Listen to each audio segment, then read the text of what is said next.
Well, welcome everyone. Thank you so much for coming. My name is Lynn Avon. I'm the facilitating director of PAN. And I did want to do a quick land acknowledgement. So if you guys want to introduce yourselves in the chat, you can also click on the link that I put in the chat and find out which Indigenous land you are on right now. I'm calling in from Abenaki, Wabanaki, and Pennacook territory. And I wanted to introduce you to my fellow board member, Linzi Redekop. And Linzi will be presenting their honors thesis project on grass lawns. Linzi's working towards completing their Bachelor of Arts in Environmental Studies at Carleton University and will hopefully be graduating in August. And yeah, Lynn's got a lot to say about lawns, so take it away. Thank you so much, Lynn, for the fabulous introduction. I'm joining you all from the traditional unceded, unsurrendered territory of the Algonquin Anishinaabe people that is in Eastern Ontario, so-called Ottawa, where I've spent basically my whole life and am now living here, completing my, as Lynn was mentioning, my BA in environmental studies. And so part of my program requirement for the honors program is I have to write a honors thesis. And so it can be a thesis project or a thesis essay. And so I chose project to be a little more on the practical side and have the findings flow in a more creative way instead of a more structured essay-like fashion. Still pretty academic, but I will be narrowing my findings down into the Coles notes, essentially. Yeah, so for my, I'll just talk about it before getting into the actual thesis project. So when I was given that opportunity, I knew that I wanted to do research on grass lawns because I found it incredibly baffling, as the title of my thesis explores. Grass lawns are the biggest crop that we grow in North America, in Canada and the US, and we don't even eat it. And so that curiosity really just spurred me to do more research on it. And I wanted to do primary research as well as secondary research. So I went into the field and conducted 10-minute interviews with 7 participants who were nature educators, professors, authors, permaculturalists, farmers about lawns. And to explore that concept, I asked them 4 open-ended questions and then compiled all that data to see what the experts and the professionals and the knowledge keepers were telling us about this. So I'll just share my screen.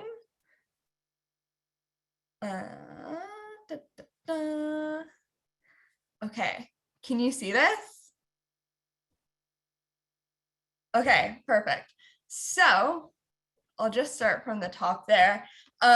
So thinking about what is a lawn, doing more research to define what this is, and the background and the scope of my research was focused on monoculture crops, specifically.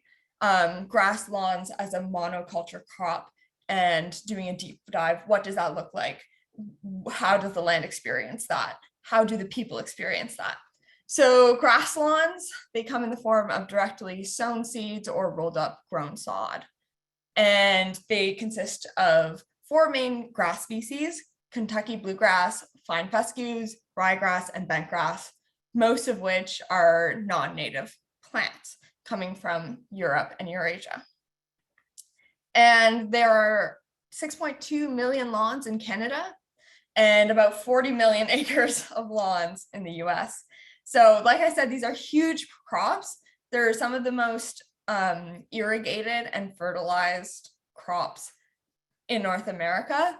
So these are pretty huge landscapes that grasslands take up. And so kind of going a little bit into the history of it, I'll just touch briefly. So in the 1600s, it was the Columbian Exchange, which was really an extermination of a lot of native species, both plant, animal, and people.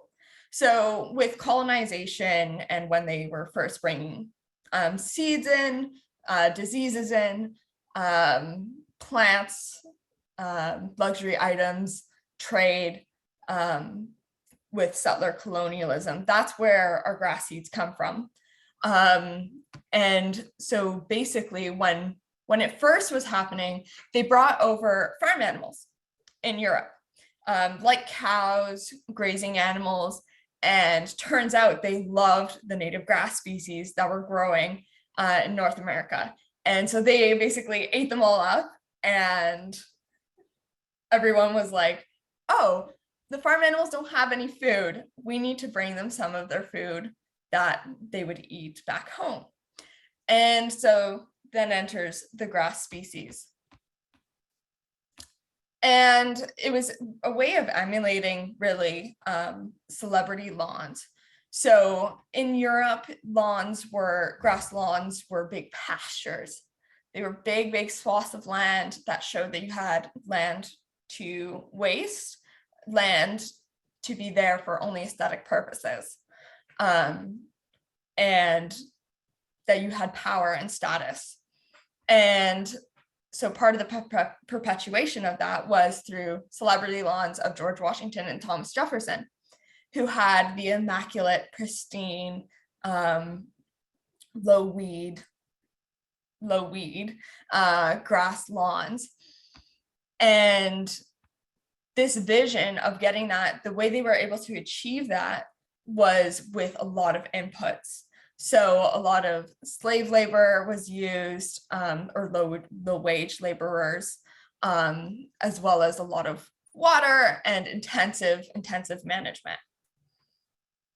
And since the climate conditions were different in North America as they were in Europe, they really did need so much more water. We received much less rain and fog in comparison.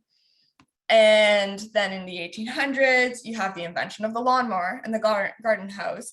And those were really sparks of capitalizing on the lawn and spreading it as something that you can, an appeal object of desire that can be achieved and attained through these means.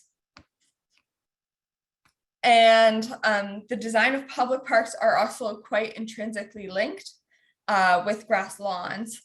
You'd think of a public park as the typical design was a bunch of trees and grass.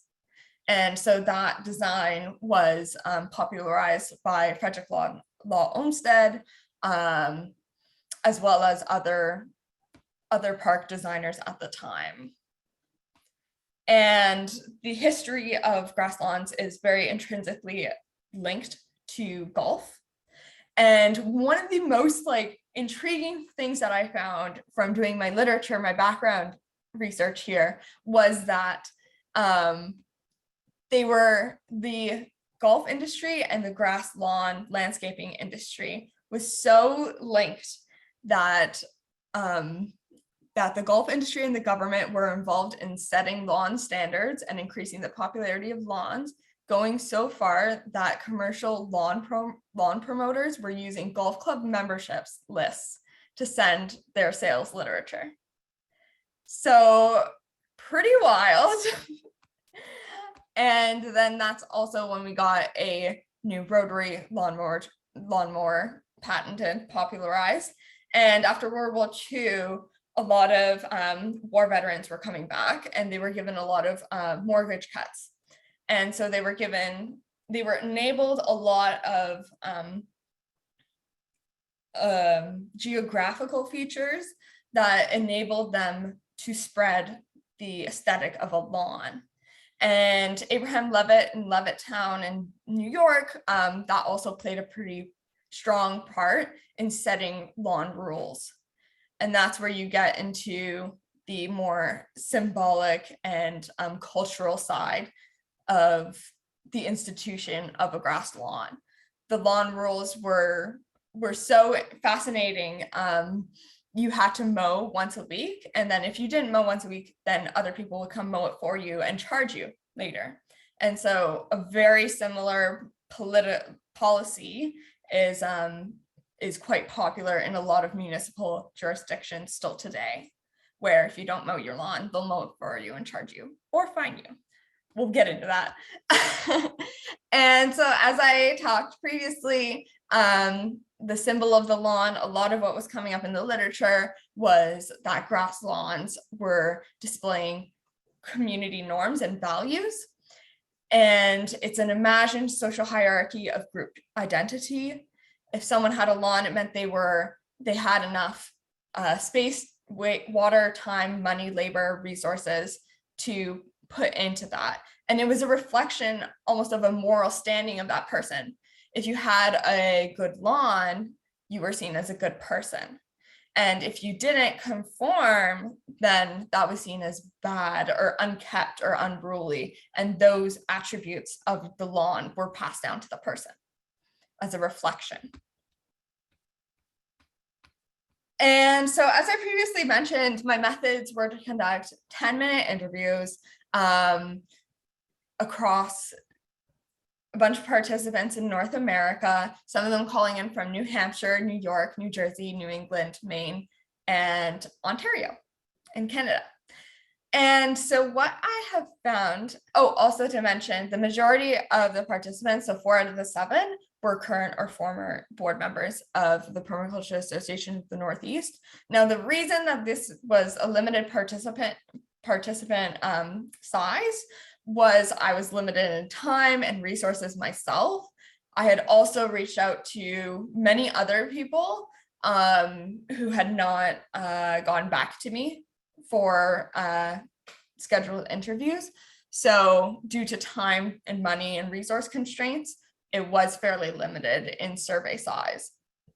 However, from my findings that I got, can you see this, Lynn?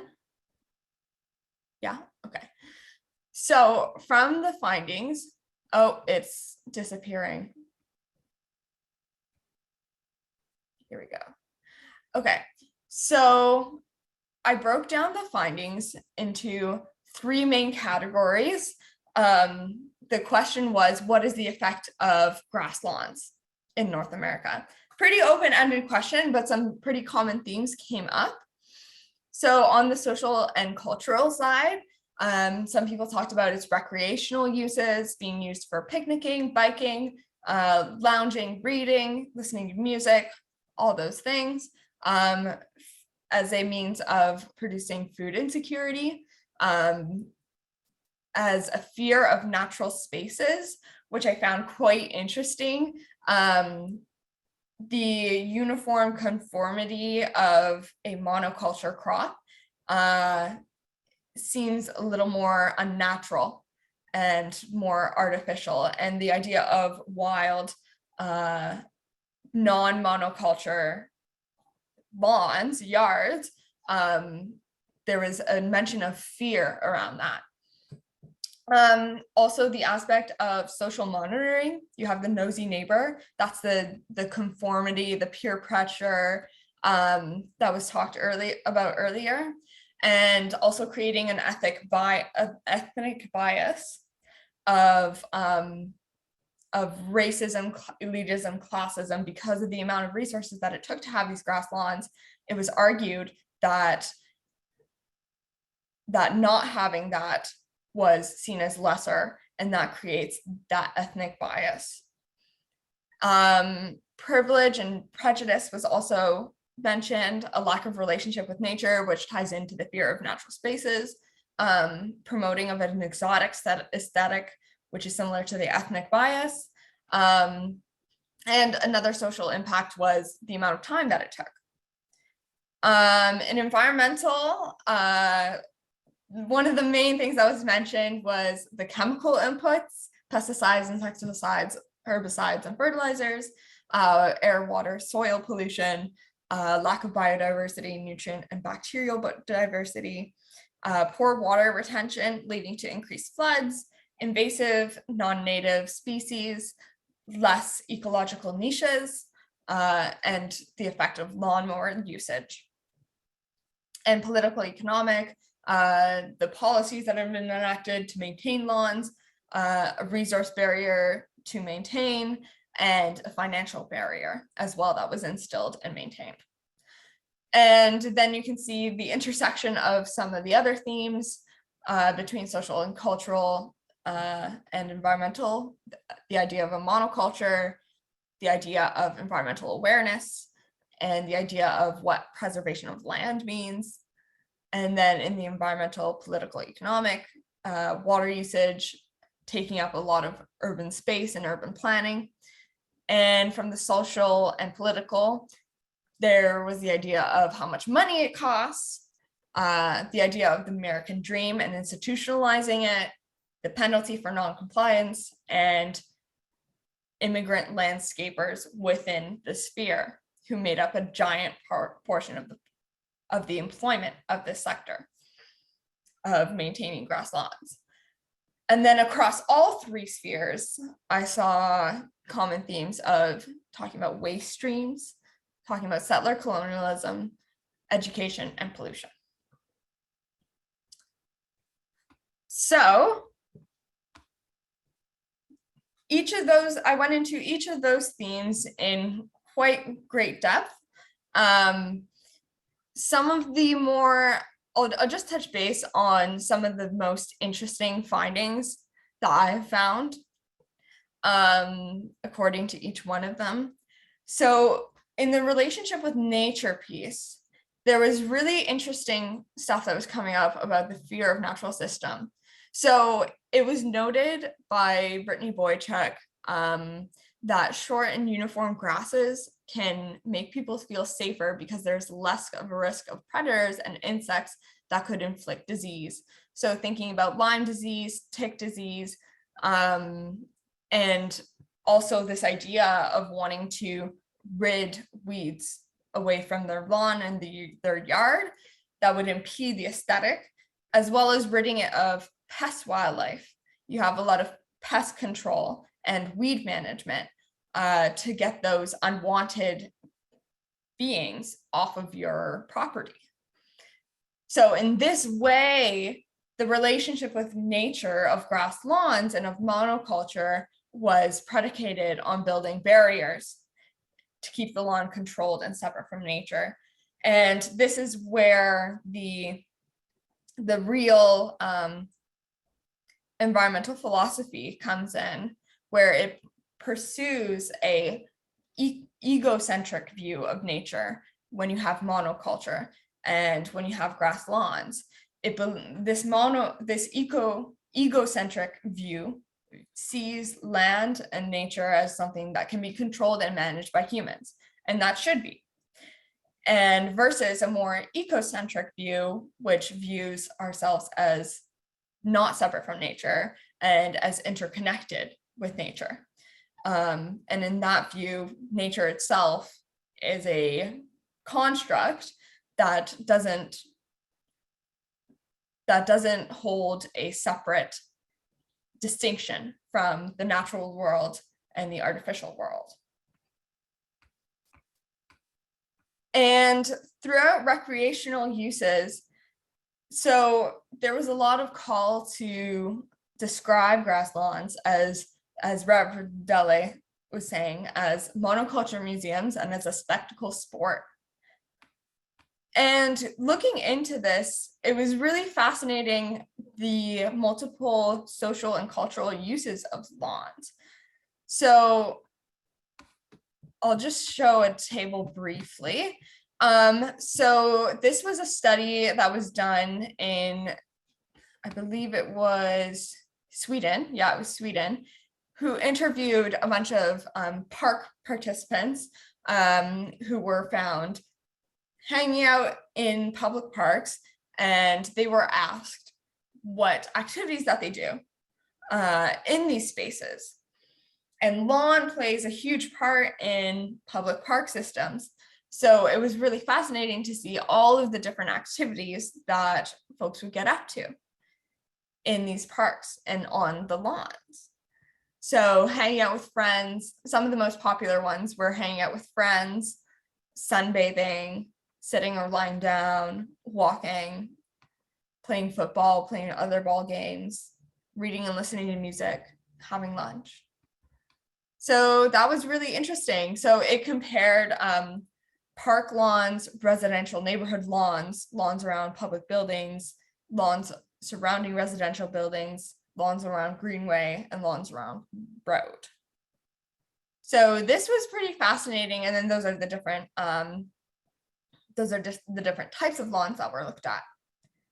So pretty interesting. Most of the lawns that were used were park lawns. And then the lawns around buildings were also used quite often. And so these recreational uses, they are used quite a bit. It is really interesting how much space that golf lawns take up. There were about, in Canada, 2,400 golf courses that were used by only 1.5 million golfers nationwide, and golf has been said to be on a decline in both Canada and the US. And in the US, there are about 2 million acres of golf courses, which is about a 20th of all lawn acreage in the US. So quite insane.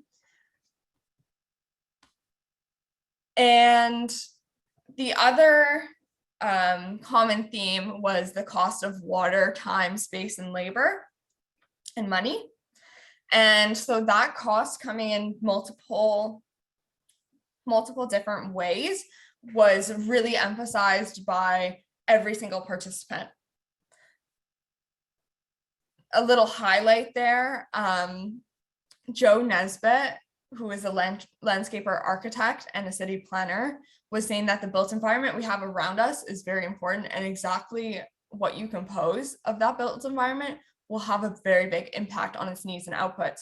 So linking back to its historical roots and where it's coming from, most of the grass species being non-native, if we're designing a environment where a main part of that design is a non-native species that has vastly different climate and water needs and nutritional needs, it's no surprise going that it would need a huge amount of needs and inputs to be met for it to function.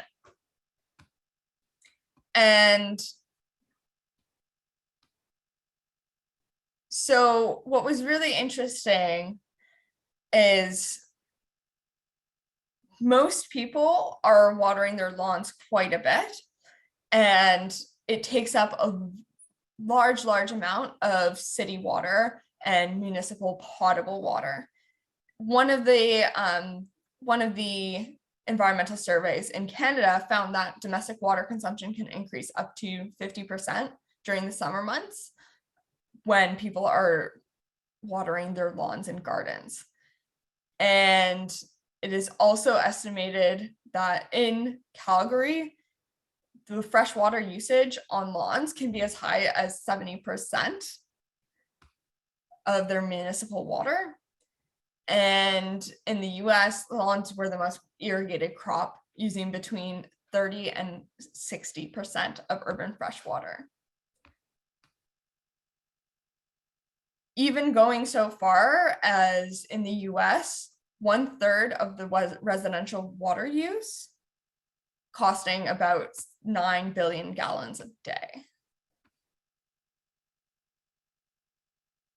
And that water use is incredibly intense. And those, even just doing research on that and learning that, pretty wild, and not a lot of water of it actually goes into the ground compared to a rain garden that can allow about 30% more water to soak into the ground. There's a huge talk about surface runoff that Joe described quite well in our interview, where grass species don't really have the opportunity to develop deep root systems. And so as a result, a lot of the water ends up running off. And this works in tandem with fertilizer, pesticide, insecticide use, where you'll have all those fertilizers come down and wash off into the wastewater system and into the sewage. And what this causes is excess nutrients in water bodies, surrounding water bodies that these stormwater runoff and sewage pipes are leading to, which can cause eutrophication and algae blooms in the environment, which have so many repercussions in the environmental systems. And costly in time, I found this really interesting. Americans spend on average 70 hours a year working on their lawn and garden. And one of the main arguments of how much time and money and cost that we're spending in is, why are we using the space for lawns when it could be used for food or housing? And I don't need to mention to anyone really how big of issues these are in North America. And in legislation and policy, when there's a particular bias towards this grass lawn and giving it space above all else, it is really interesting to see what structures of power are being upheld in settler colonialism, let's say. And so the landscaping industry is huge. It employs a lot of people, even more people in the US than those employed as active physicians. And many of these people who are working in landscape are also unauthorized immigrants and who experience more discrimination, unsafe working conditions, wage theft, physical and mental abuse. And so just to be able to work this system, we haven't come so far from the original low-wage laborers that were used in the first place and hired to maintain these lawns. It's worth a lot of money, the landscaping industry, and lawnmowers as well. They have a major health concern problem. A lot of injuries happen to them, and people spend a lot of money on lawnmowers. It is shocking that over 6,000 lawnmower industry injuries happened in the US annually. And they use up a ton of gasoline. It's even more than 1 hour of use with a 4-stroke lawnmower is even just as much as a vehicle traveling for 500 miles. And in terms of pesticides, that also costs a lot of money and is a huge input. As well as fertilizers, which Canadian homeowners use about 3 million tons of nitrogen-based fertilizers every year. And these nitrogen-based fertilizers are actually producing an enormous amount of carbon itself. And the leftover nitrogen gets turned into nitrous oxide, which has about 300 times the potency of carbon dioxide or CO2. So these are really potent fertilizers, and they're used at, I believe it was about 10 times the concentration in homeowners as the recommended amount. So most people are over fertilizing their lawns even more than farmers at a huge concentration, and most of it ends up in surface runoff and ends up going down the water systems, as previously said. And the use of fertilizers, of pesticides and insecticides bring down biodiversity. Of course, your you're only making room for one species to survive and the rest of them are dying, which is a common thread in monoculture crops. And so a lot of sources were, or a lot of lawn promoting, grass monoculture promoting sites will often promote grass lawns for their carbon sequestration capacity, but it is rendered so much less effective when you consider the emission levels of fertilization and lawn mowing. And a 2012 study found that a 1 kilometer squared plot of turf has the potential to sequester up to 25 teragrams of carbon, but this is between 15 and 35% of that is lost due to its offset of how many emissions are being costed to run those grass lawns. And a lot of the carbon sequestration impact comes from grass clippings and leaving them in the lawn. However, most people don't. Yard trimmings make up 52.35% of municipal solid waste composting in the US. So a lot of this ends up getting just composted, and that carbon sequestration aspect ends up being lost quite a bit. And as a social symbol, as I mentioned earlier, grass lawns were seen from the interviews as coming up as being a symbol of normality, uniformity, sameness, conformity. And that really stifles the creativity of the group, as the participants said, and perpetuates the way that things should be and the way that things have been. So that perpetuation of normalcy, of moral standing, of status, we've been doing it for this long, so why would we stop, was basically the common thread that was coming up. And in terms of systemic oppression, so there was an interesting tie to the deep-rooted problems of privilege with grass lawns, speaking to the idea that, as Brittany Boychuk was saying, the bigger the lawn you have, the richer you are and the more successful you are. And so this is intrinsically tied to who gets a lawn and who gets to be there in the first place. And there was a study that house ownership is the highest among middle class and upper class people, among Chinese and white people, particularly in Canada. And it is the lowest for Black, Arab, and Aboriginal Indigenous people. And public parks also vary in accessibility and ethnic bias, finding that mostly low-income communities and communities of color are disproportionately smaller and denser parks than those in higher income communities and white communities.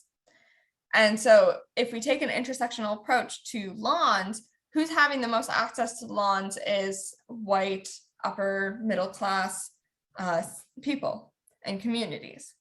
And so when we're talking about grass lawns, it is intrinsically an issue of who gets access to them and who's able to use these lawns.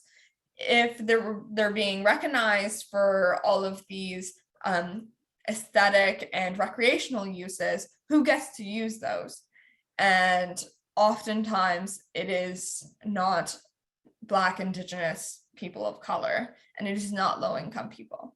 So intrinsically, this is a system that has been designed to serve and to benefit white, richer people.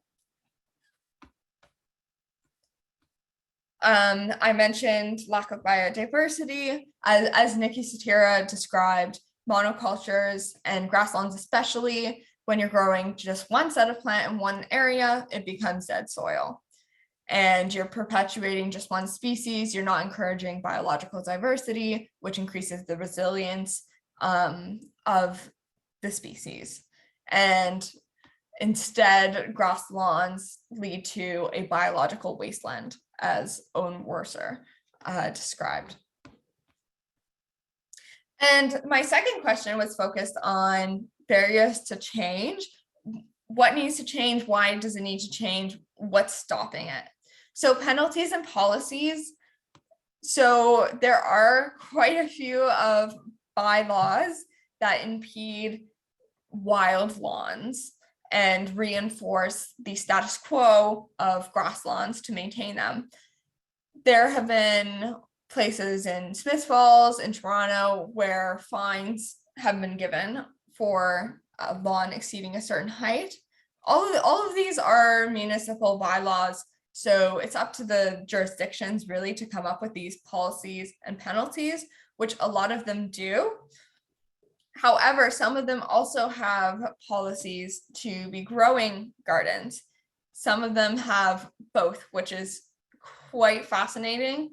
And some of them have watering limits as well. And a financial barrier was also mentioned, that grass lawns will cost a lot of money to redesign and to become not monocultures anymore.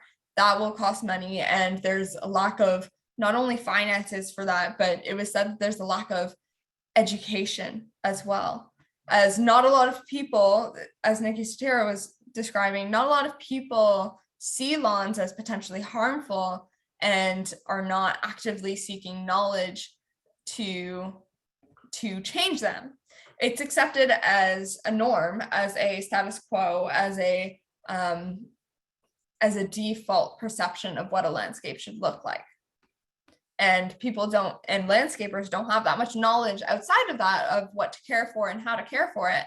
So you have a lot of immigrant and unauthorized people coming in who don't necessarily know how to take care of other plants other than lawns. So there's a huge lack of education in that aspect. And the cultural barrier, there's a huge stigma around not having a grass lawn, and it is significantly attached to the social symbol and the status of wanting to fit in and wanting to conform and wanting that American dream of a beautiful grass lawn, white picket fence, and all that. And then it was really interesting to hear what the future of grasslands might be. Some of the participants had a more grim outlook that, well, hopefully there are even lawns there are even these landscapes in the future. Like if if the environmental crisis doesn't collapse the society and scorch everything.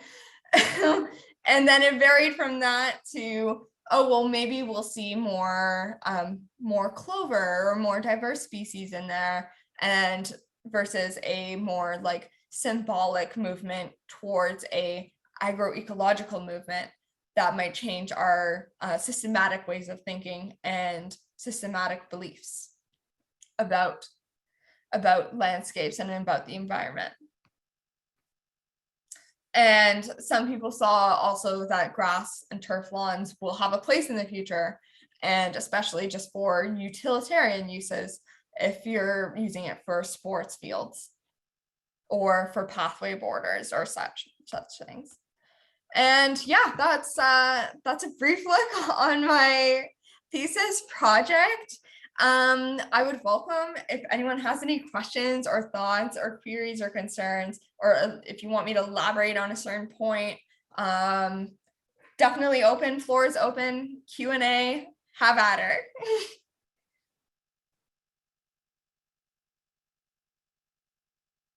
Thank you so much, Lindsay. That was a lot of information about lawns. It's like hard to imagine it wasn't that long ago that we didn't have lawns here.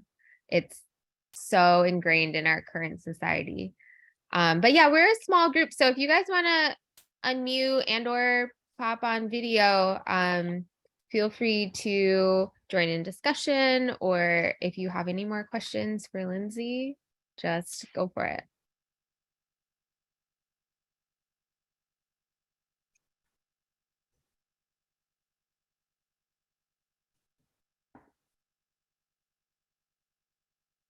while people are thinking. Lindsay, was there anything like surprising that you came across in your research? Quite a few surprising things. The collaboration between the gulp industry and the government was really interesting. I was kind of shocked at that one. I was pretty shocked how much the benefits of grass lawns have been advertised as environmentally friendly and touted for these, like, but it sequesters carbon and it like reduces the urban heat, and this is an area of future research that could definitely be looked into, of the amount of advertising that goes on to grass lawns by grass companies, and how it's been advertised over the years. That commercial aspect of it is really interesting to me, and kind of what that messaging has been over the years. I would love to do more research in that area.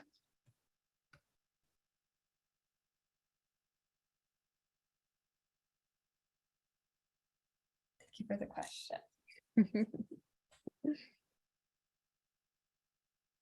If there aren't any questions as well, I can go through some of my figures.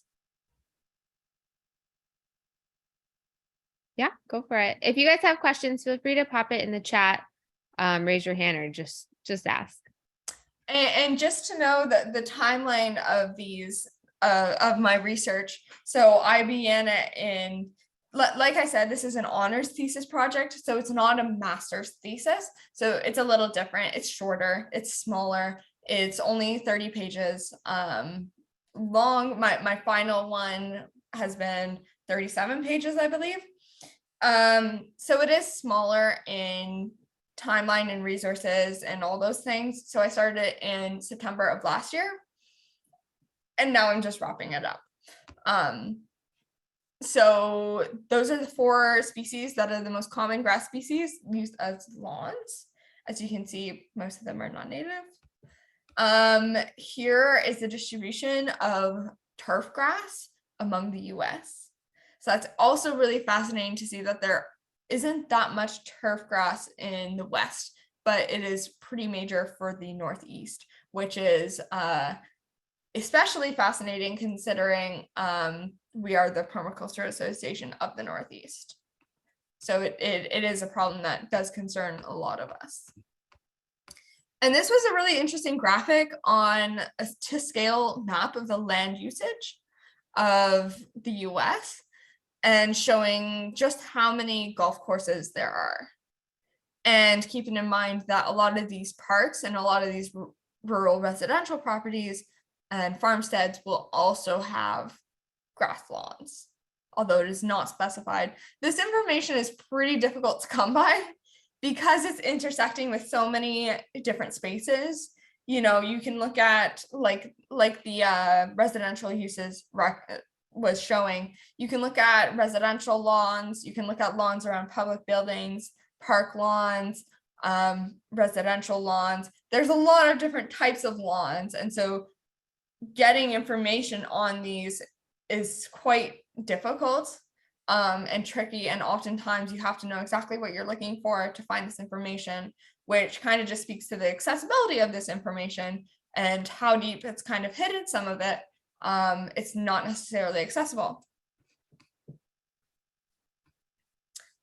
I showed that one. So this is the annual gross soil carbon sequestration and carbon cost due to nitrogen fertilizer and lawnmower operations. So that was pretty interesting. Its capacity versus how much it is being costed to run those. And then this was the breakdown of municipal solid waste composting and food management in the US, and that was for 2018. And so all of them added up to 42.6 million tons. Yeah. Any other questions, thoughts, queries, concerns?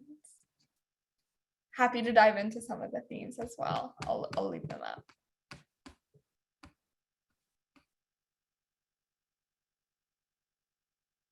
Lindsay, are you feeling hopeful at the end of all of this?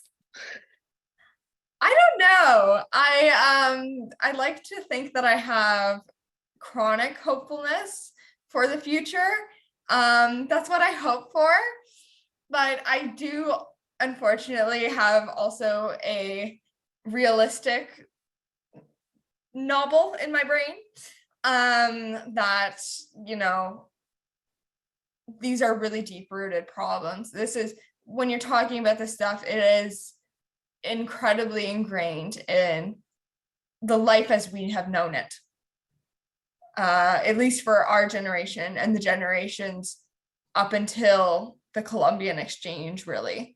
Like, it has been so ingrained, I think, in the culture, in our media, in our literature, in our advertisements, in our grocery stores, in our scenery, in our landscapes. It's painted in everything. And so any change or shift to that, I think, would require a massive ecological shift in our thinking of landscapes and of earth care, really. So sure, I'm hopeful. Lindsay, I have a question for you. Yes. So just knowing, as I listen to you speak and just knowing a bit about your background, I'm curious about, and just, so actually, can you zoom out? I'd love to see this full Venn diagram. So even this Venn diagram, it's interesting to me that there's like that, what you're talking about, that there are overlaps with different areas. And I was wondering, because this is a thesis project, was there any, how was it received? How was this topic received in academia? Like, was there kind of pushback kind of around, oh, well, this belongs in sociology, or this belongs in, you know, what we should be talking about biology, like just to kind of the tendency in academia towards kind of keeping fields of study and practice in silos. And I'm just wondering, because this, your thesis and your research, you've touched on so many aspects of that, you know, including kind of, I'm just curious about how that's received, like whether there was openness and support around that, or whether people were kind of, you know, scratching their heads and going like, why are we talking about colonial history when this should be focusing more on biology? Or why are we talking about biology when we should really be talking about social norms? Just, yeah, I'm wondering how that mix was, how that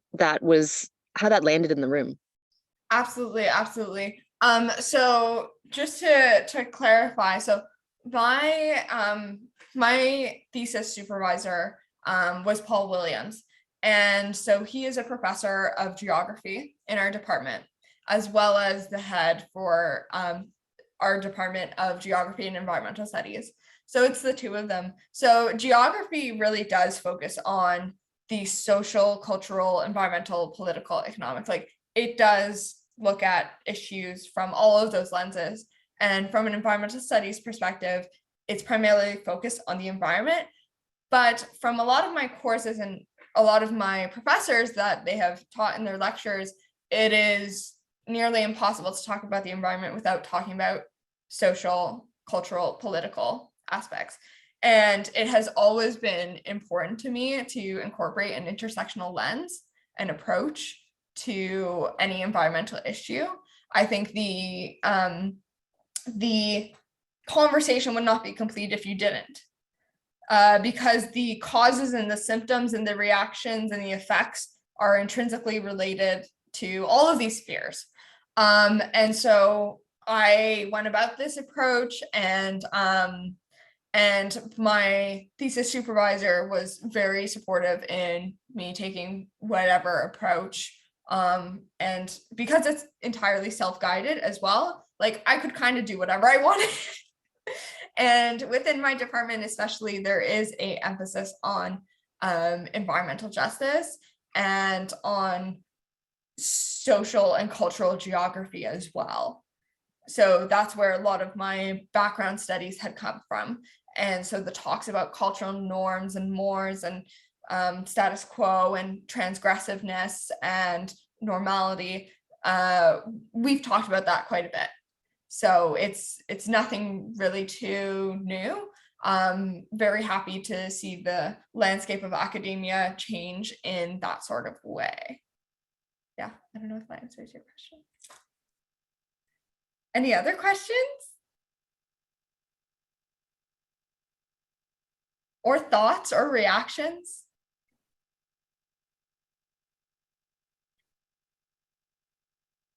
Can you hear me? Yeah. Oh, great. I'm driving. I wanted to be on Zoom, but I ended up not getting home in time. Are you familiar with the Homegrown National Park? What was it, sorry? Homegrown National Park. No, I don't believe so. Well, that's where my hope is lying. It's all about converting lawns into native plants and removing as possible the invasive non-native plants.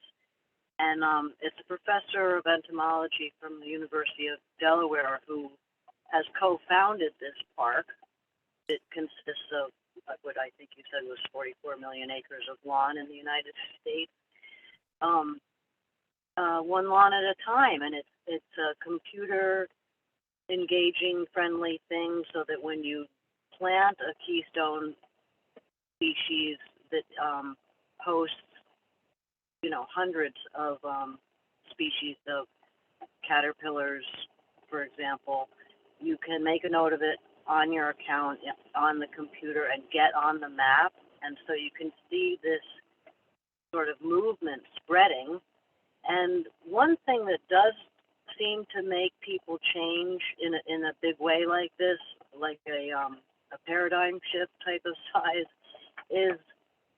is keeping up with the Joneses or doing what the Joneses do. And lawns are so much about that.